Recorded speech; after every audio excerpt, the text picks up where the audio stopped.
On ne parle pas assez de combien cette tarte aux pommes avec une touche de flan est délicieuse. Un vrai spectacle.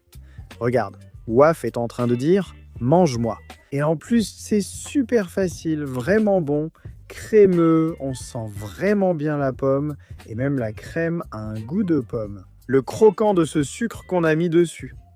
Le résultat est spectaculaire, la recette est très facile, on commence. Premier ingrédient, 4 pommes.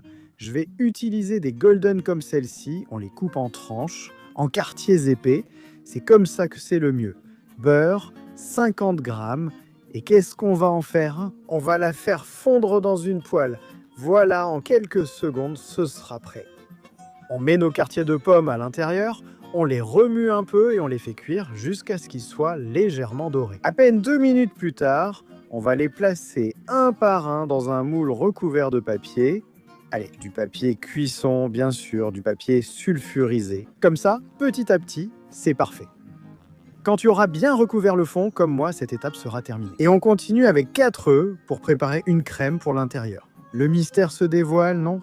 On bat au fouet manuel ou électrique. Si tu veux le faire en quelques secondes, ajoute du sucre. Moi, je vais en ajouter 100 grammes parce que je suis très gourmand, mais avec 50, ce serait déjà bon. C'est toi qui décides. Allez, j'y suis presque. Et quand ce sera bien crémeux, je vais continuer à ajouter des ingrédients. Ne t'inquiète pas, l'important c'est que l'œuf soit bien battu, avec tous ces ingrédients qu'on a ajoutés bien incorporés pour qu'il ne reste aucun grumeau. C'est comme ça qu'on le veut, super jaune, et on y va. Farine de blé, 50 grammes.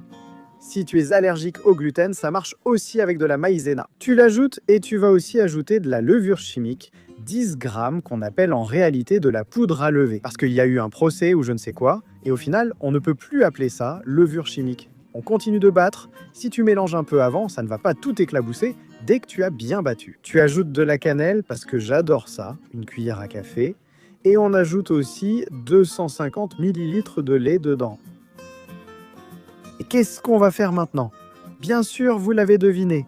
On mélange tout, allez, on remet le mixeur. Dès que tout est bien mélangé, tu verses la préparation sur les pommes qu'on avait bien disposées dans notre moule. On donne un petit coup pour répartir, on ajoute le reste et on enfourne.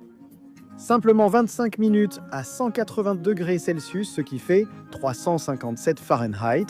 Et une fois le temps écoulé, ça aura cette superbe allure. Waouh! La seule chose à faire, c'est saupoudrer de sucre.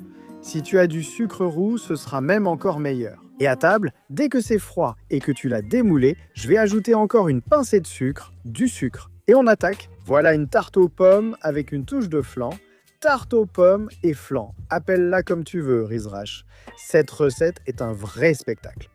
C'est vraiment bon, hein?